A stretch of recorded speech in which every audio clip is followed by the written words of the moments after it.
Yo, what's up guys, it's Card Games here, and today I'm bringing you guys my Hieratic deck profile. Hieratics have been doing really good in the OCG recently. I checked on Shriek and a lot of them have been like topic events and stuff. So I thought I might pick up the deck, and yeah, I've noticed that they're really good. And a lot of them play without the Birdman, and I don't like Birdman. And they play Call of the Haunters instead, so that's what I did, and I think it's a more better build than Birdman. There's something about Genix Birdman that I do not like. I just don't really like the card. I don't know why. Because I've tested it. Like, you would draw like 2 Birdmans and like 1 Hieratic monster and be dead. Whereas if you drew an Hieratic monster and 2 Call of the Haunted, it's better because then you have 2 monsters initially on the field. So yeah. And plus it does the same job when OTKing, because instead of you needing to return a monster like a red eyes to your hand and then banishing a monster, and special summoning the red eyes, you just play Call of the Haunted and go for another season and then just win.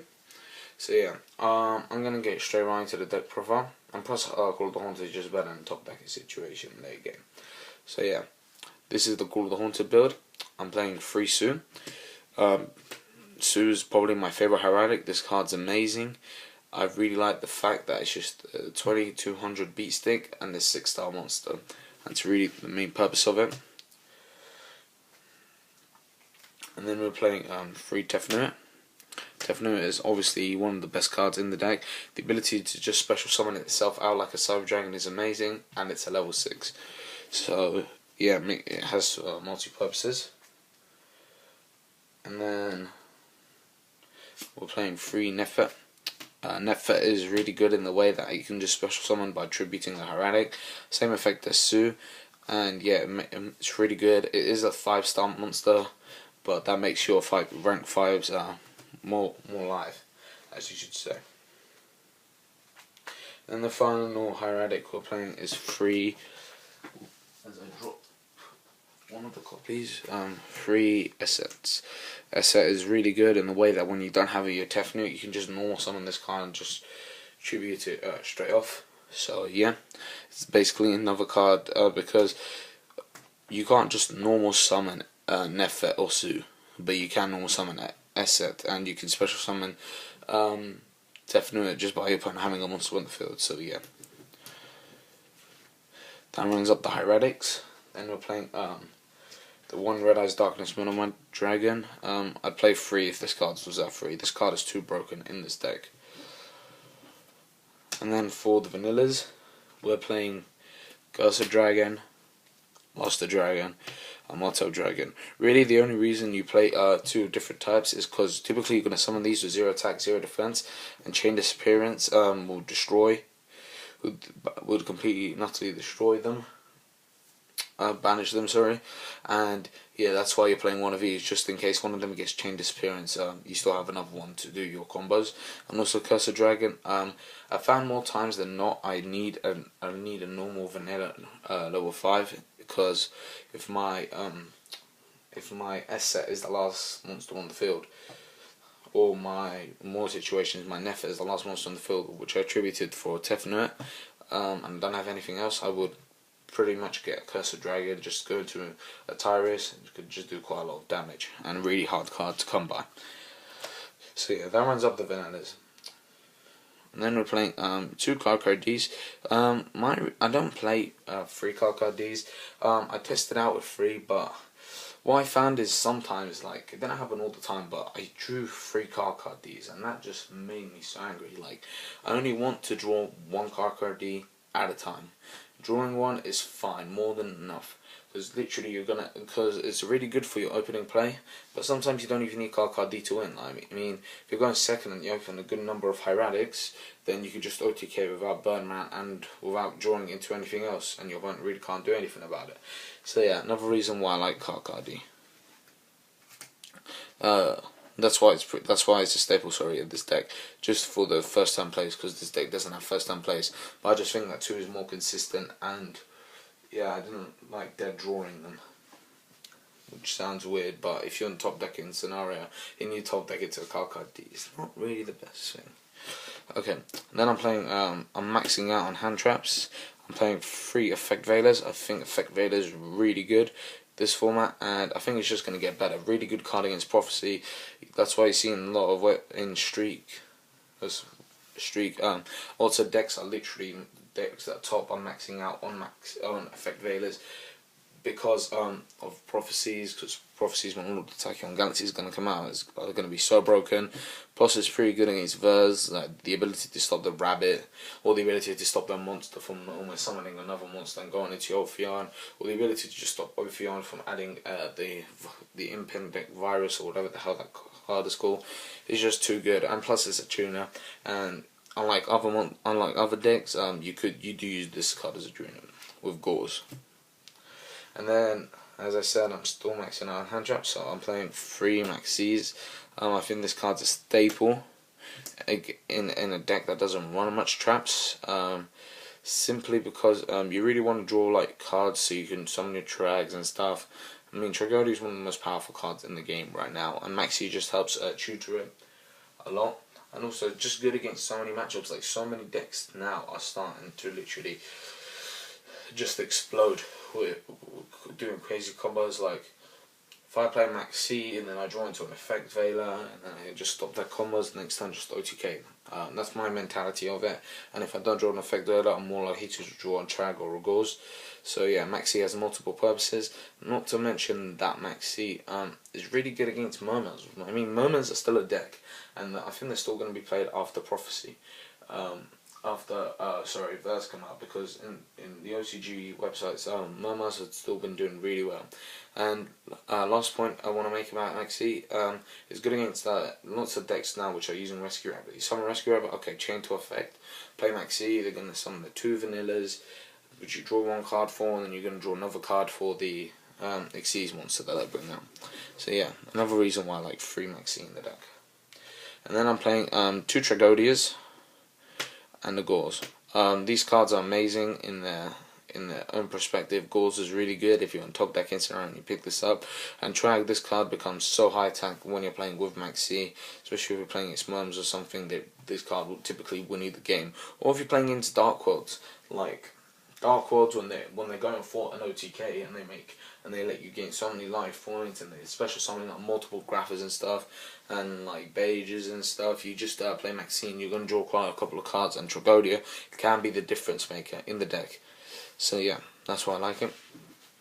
And also another reason why I don't play 3 card Ds, because of the number of Maxis I'm playing, I typically draw my card Ds. I typically draw 2 in a game, 1 I'm playing 2 because of the Maxis. So yeah, and that's the monster lineup, 27 monsters. On to the spells. I'm playing 2 Pot Dualities for consistency, because this deck doesn't have any really first turn plays. It's good. This card helps tutor your card Ds and covers really well card D. And like just goes through your deck and sorts out your hands a lot.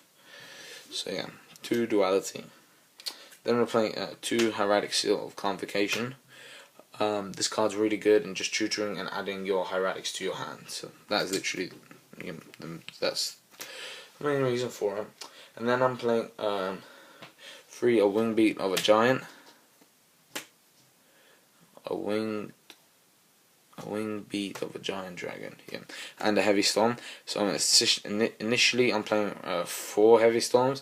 Basically, the simple combos when your opponent has like a D prison stay or something, or whatever the hell, like D prison, Mirror Force, and whatever. Especially some of your Tefnut, they're not going to respond even with a Solemn Warning, because if you have another one in your hand and they basically just messed it up for nothing, and you just play a Wing Beat of a Giant, return this to your hand, destroy all the spells, special summon it again. So yeah, that's literally the main reason. Person who topped at the YCS inspired me a lot. And yeah, typically I've played these 3 or 3 MSTs, 3 Light Beams, or 3 MSTs and 3 Lights, and I chose to go with the Wing Beats just because I thought that clearing my opponent's back row was really important. And yeah, and I also wanted to provide more space in the deck for other cards. The last card is staple Monster Reborn. I don't play Dark Cult in this deck. It's a bit like the 6 Samurai reason, where you're typically going to have monsters on the field. Most of the time that you don't want to have a Dark Cult in your hand as a card. Okay, then for the traps, I'm playing 3 Call of the Haunted. This card is so good, replaces Birdman, does so many jobs. does better than Birdman in my opinion. Like if you're gonna go for an OTK, your opponent has like 400 life points or whatever. No, if your opponent has like full life points and you go for game, you attack, and then they got like 300 life points left, and then like I'm not gonna drop anything or do anything just because next time I can simply OTK him, and it doesn't make a difference because he doesn't play and he doesn't have any cards in his hand. He just activate Call of the Haunted, special summon a monster, and just attack directly. So yeah, another reason why I like Call of the Haunted. The last card is just a Solemn Judgment. I like this card just to protect my monsters. Like if I have a Call of the Haunted set, 2 calls, Solemn and my field, I've pretty much won the game because anything they throw at me, and then a Solemn Judgment it, and if they do like a Dark Hole or something, I'm just gonna Call of the Haunted it, and if they play Heavy Storm, it's not that much of a big deal because they're now still on my field. So yeah, I really like Solemn Judgment in the deck. Yeah, that runs up the main deck. 4 traps, 40 card deck by the way. First we're playing for the rank 5s, an Aegis and a Tyrus. I think the number 61 Volcasaurus is a good card, but I'm not I don't have enough space to put it in the extra deck, if I'm to be honest, and I just thought that Tyrus and Aegis are the most important ones. Typically I go to Tyrus a lot of the time when I'm going first or when I'm making like the first, third play or second, third play, whatever. But Aegis is really powerful with the deck. The ability to just detach the destroy card, Call of the Haunted, the boss that you detach, just attack and attack. It's just too good. Okay, then I'm playing a Swordbreaker. Swordbreaker is really good for decks that just this is basically a catastar for any type of monsters. So it's really good against getting over big beaters. Like I don't know, Light Swans. I'm playing against Light Swans, and they have their Judgment Dragon, and nothing in this extra deck can get over Judgment Dragon, by the way. And you just go into a Swordbreaker and just destroy it, because this is a really good out. Plus it's just a good out to so many cards out there and so many monsters out there that I think it's pretty much a staple. And it's really good against Dark World, because when they have the gates of the Dark World and you don't have a Gauze or anything, this card becomes really good. And it's helped me more times than not that I thought it's important to play. Okay, number 25 Forward Focus. This card's really good in the way that it has a speed spell 2 effect, and I'm pretty sure it can counter Trag. And also another good thing about it, it's a 2800 beat stick, which is really good. And yeah, you need more beat sticks in the deck, and it's just an overall good card, which is why I'm playing it. And then we're obviously playing the 2 staple other rank 6s, Photon Strike Banzer and Nexa Beetle. I do have a second stroke Photon Strike Banzer, but I just never find myself needing a second. Typically only go to 1 in the game, and that's just when I'm going for game, just in case my opponent drops a Gauze or something. And yeah, I'll just detach, make him lose life points or something. So yeah, typically I don't go into Photon Strike Banzer, but it's really good. And Nexa Beetle, this card's pretty good, just getting over monsters that my opponent has. Another card to deal with problematic cards. Like, it's really good when you take your opponent's Grapha and stuff. So yeah, and then we're playing the staple Xyz for Hieratics. 3 atoms. So many times you go through 3 atoms in the deck. I think it's a staple to play at 3. In my opinion, it's just too vital to play at 3. So yeah, and then we're playing 3 Guide Dragoons, and Guide Dragoon is a staple at 3 as well, just simply because you're going to go through your atoms, and if your atoms use their effects, they can't attack, and then you just overlay into this and just attack. And especially if your opponent has like a marshmallow on the field, Guide Dragoon just helps chew to that really well. And my synchros are Ancient Sacred Wyvern, Stardust Dragon, and Scrap Dragon. These 2 can be made really easy with Effect Veiler and Gauze, so that's why I play them. And Ancient Sacred Wyvern, I chose to play this over Black Rose. As you know, I'm not a big fan of Black Rose Dragon.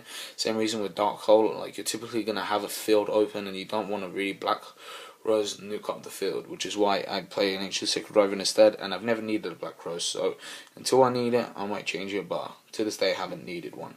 And yeah, you just summon, like, you special summon Tefnu, Effect Veiler, Ancient Sacred Wyvern, and go for game because of its effect. If you got high life points. And then last card is just the Gauze token. So yeah, that rounds up my deck profile. If you like this video, please remember to comment and subscribe for more Yu-Gi-Oh videos, and tell me what you think of my deck profile of Hieratics. Any adjustments I can make and any improvements I can make. Cheers guys for watching. Adios.